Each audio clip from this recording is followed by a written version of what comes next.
लेके आ चलो। हाँ, नमस्कार। मैं लक्षेश्वरी, सहायक प्राध्यापक, विषय हिंदी, किरोड़ीमल शासकीय कला एवं विज्ञान महाविद्यालय रायगढ़ में पदस्थ हूँ। और आज मैं अपने प्रिय विद्यार्थियों के लिए शिवानी की कहानियां लेकर आई हूँ। प्रिय विद्यार्थियों, साठोत्तरी हिंदी कथा साहित्य में शिवानी अत्यंत चर्चित एवं लोकप्रिय कथाकार रही हैं। शिवानी जी का वास्तविक नाम गौरा पंत था, लेकिन उन्होंने साहित्य रचना शिवानी के नाम से किया है।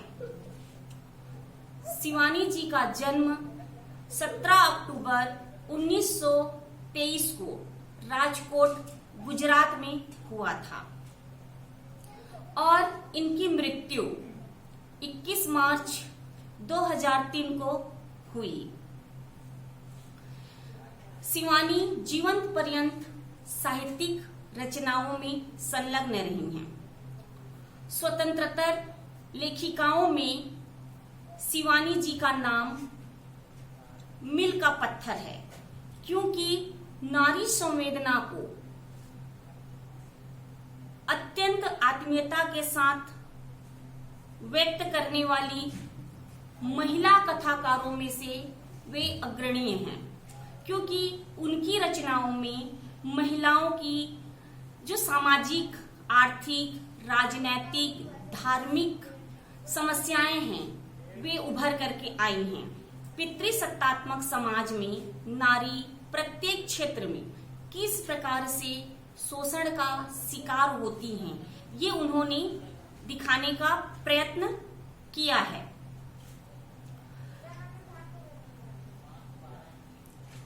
शिवानी की रचनाओं को देखकर स्पष्ट हो जाता है कि उनकी कथाओं का केंद्र बिंदु नारी है। उन्होंने नारी समस्या को उठाई ही नहीं, बल्कि उनकी समस्याओं का समाधान अपनी रचनाओं के माध्यम से करने का प्रयास भी किया है। शिवानी जी ने लगभग 2 दर्जन से अधिक कथाकृतियां लिखी और वे प्रकाशित भी हुई। उन्होंने उपन्यास, लघु उपन्यास और कहानियां लिखी हैं।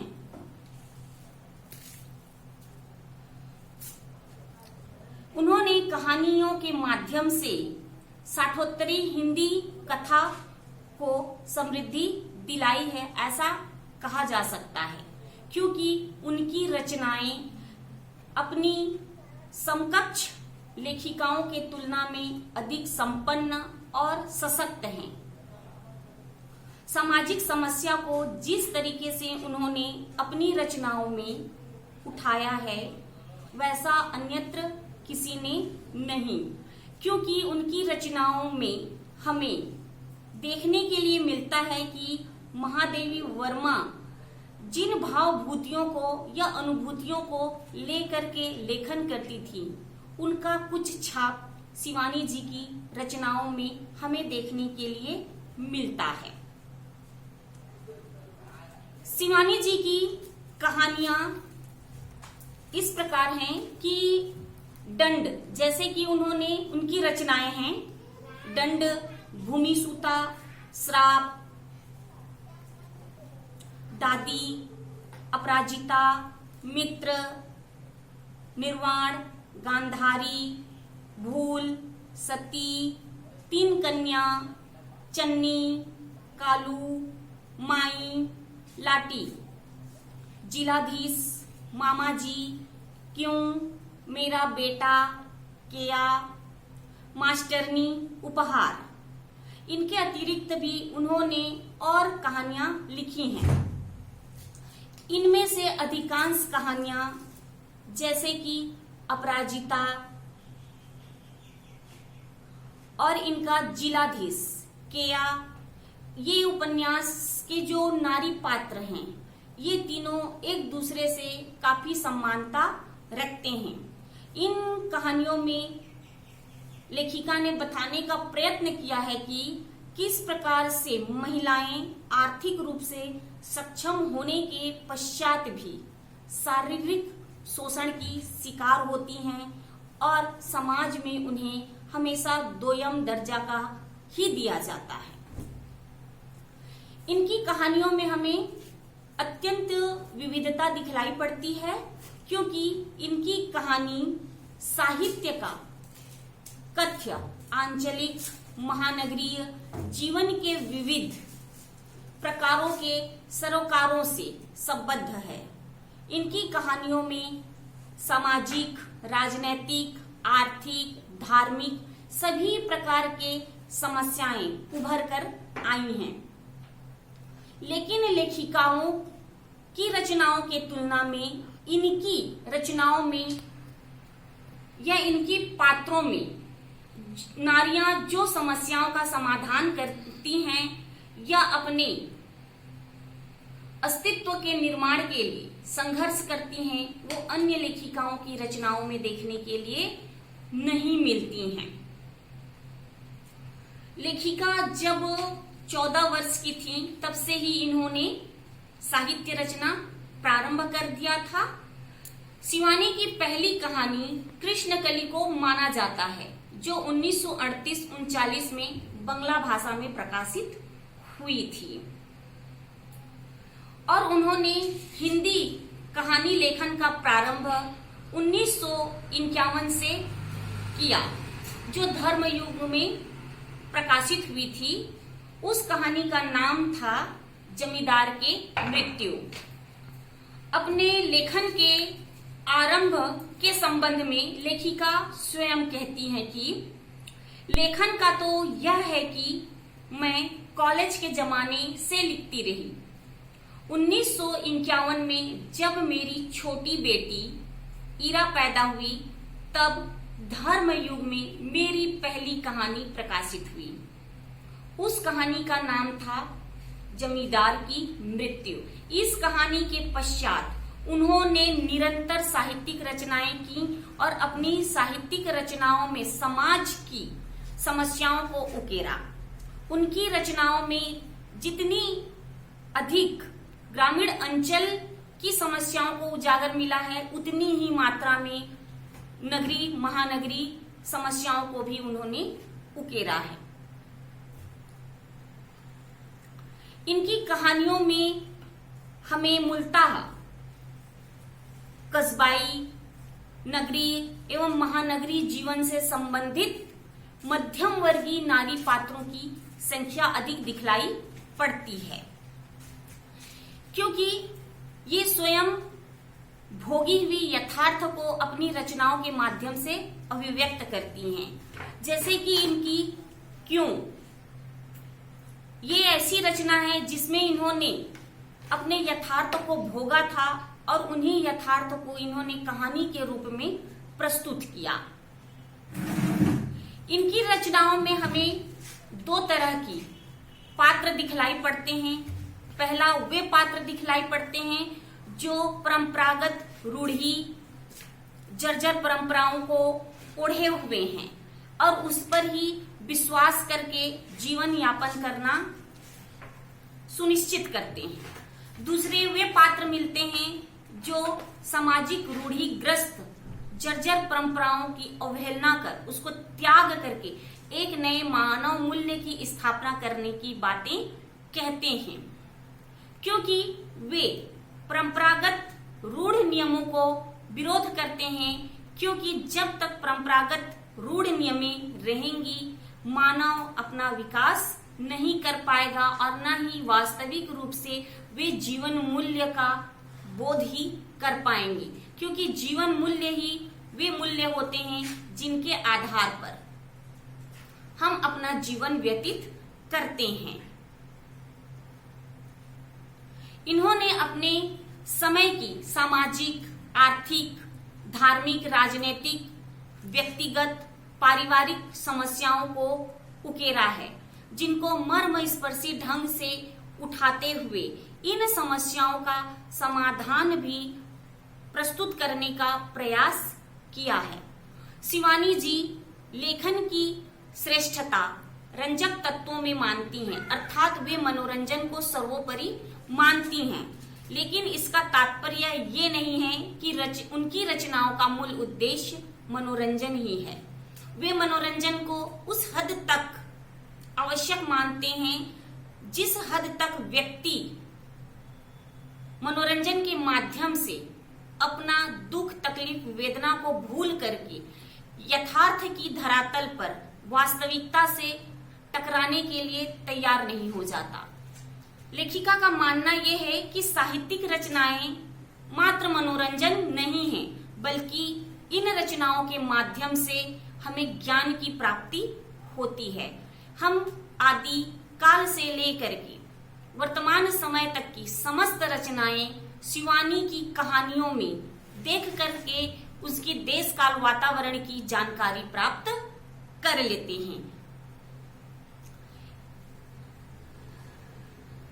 शिवानी की कुछ ऐसी रचनाएं हैं जैसे कि अपराधिनी, अपराजिता और जिलाधीश। इसमें उनकी नारी समस्या उभर कर आई हुई है, इसलिए इनकी रचनाओं को हम मूलतः नारी केंद्रित रचना के रूप में देखते हैं, क्योंकि इन्होंने यथार्थ को जिस तरीके से अभिव्यक्त किया है अपने पात्रों के माध्यम से, वह यथार्थ की धरातल की सत्यता को स्पष्ट करने में पूर्ण रूपेण सफल हुआ है। शिवानी पितृसत्तात्मक समाज की परंपरागत नीति नियमों को ताक में रख करके एक नए जीवन मूल्य को स्थापित करने की बात करती हैं। उनकी रचनाओं में नारी पात्र जिस प्रकार से सामाजिक समस्याओं का सामना करती हैं और आर्थिक रूप से सक्षम होने के पश्चात भी सामाजिक समस्याओं और शारीरिक शोषण की शिकार होती हैं, इसलिए वे नारी के दुख, तकलीफ, वेदना को अत्यंत गंभीरता से उठाती हैं और अपने लेखन के माध्यम से समाज की परंपरागत नियमों को तोड़ने का प्रयत्न करती हैं। उनका विद्रोही स्वर हमें उनकी तीन कन्या, सौत, लाटी, प्रतीक्षा जैसी कहानियों में देखने के लिए मिलता है कि नारी किस प्रकार से सक्षम होने के पश्चात भी भारतीय सभ्यता या समाज में शोषण की शिकार हो रही है। ये हमें उनकी सौत, निर्माण, माइन, कालू, भूल, सती, अनाथ जैसी कथाओं में देखने के लिए मिलता है। इनकी रचनाओं में अधिकांशतः हमें कुमायूनी परिवेश दिखलाई पड़ता है, क्योंकि ये भले ही जन्म राजकोट गुजरात में लिया हो, लेकिन इनकी कार्य क्षेत्र का प्रारंभ हम कुमायूं को मान सकते हैं, क्योंकि इनकी रचना में कुमायूं की आंचलिक जीवन की केंद्र बिंदु दिखलाई पड़ती है। इन्होंने कुमायूं के विषय में कहा है कि भले ही मैंने जन्म गुजरात में लिया है, लेकिन मैं अजन्मे बालक की भांति या संतान की भांति कुमायूं से अत्यंत लगाव रखती हूँ और प्रेम करती हूँ। कुमायूं मेरे जीवन में रच बस गया है। हम उनकी इस बात से स्पष्ट करना चाहेंगे कि कुमायूं क्यों उनको अत्यंत प्रिय है। कुमायूं से मेरा संबंध सदा उस भाग्यहीन संतान का सा रहा जो अजन्मते ही मां से बिछुड़ जाती है। शिवानी समृद्ध कथा और जीवन परिवेश की लेखिका है। उनकी रचनाओं में हमें विभिन्न प्रकार की विविधताएं देखने के लिए मिलती हैं। वे सिर्फ नारी को ही केंद्र में रख करके जो रचनाएं की हैं, उन रचनाओं में भी हमें देश की समस्याएं दिखलाई पड़ती हैं। इनकी रचनाओं में यदि हम भाषा शैली की बात करें तो इनकी भाषा शैली अत्यंत सरल, सहज, सजीव है। इनकी रचनाओं में अंग्रेजी, उर्दू, बांग्ला, संस्कृत भाषा का भी प्रभाव दिखलाई पड़ता है, क्योंकि इन्हें हिंदी के साथ ही साथ इन सभी भाषाओं का विशेष ज्ञान था। इनकी रचनाएं सजीव हैं, जीवंत हैं और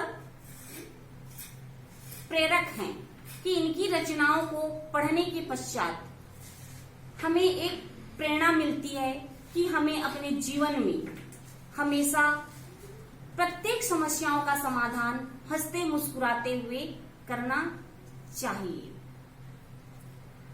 शिवानी जी को इनकी कथा लेखन के लिए पद्मश्री पुरस्कार से भी सम्मानित किया गया है, लेकिन शिवानी जी की रचनाओं को उतना महत्व नहीं दिया गया जितना महत्व उसे मिलना चाहिए था। वर्तमान समय में उनकी रचनाओं की तुलना यदि की जाती है तो वे यथार्थ रूप में हमें देखने या समझने से स्पष्ट हो जाता है कि उनकी कहानी की सत्यता आज भी समाज में है और उन्होंने समाज को ही आधार बना करके समस्याओं को उकेरने या उजागर करने का प्रयत्न किया है। धन्यवाद।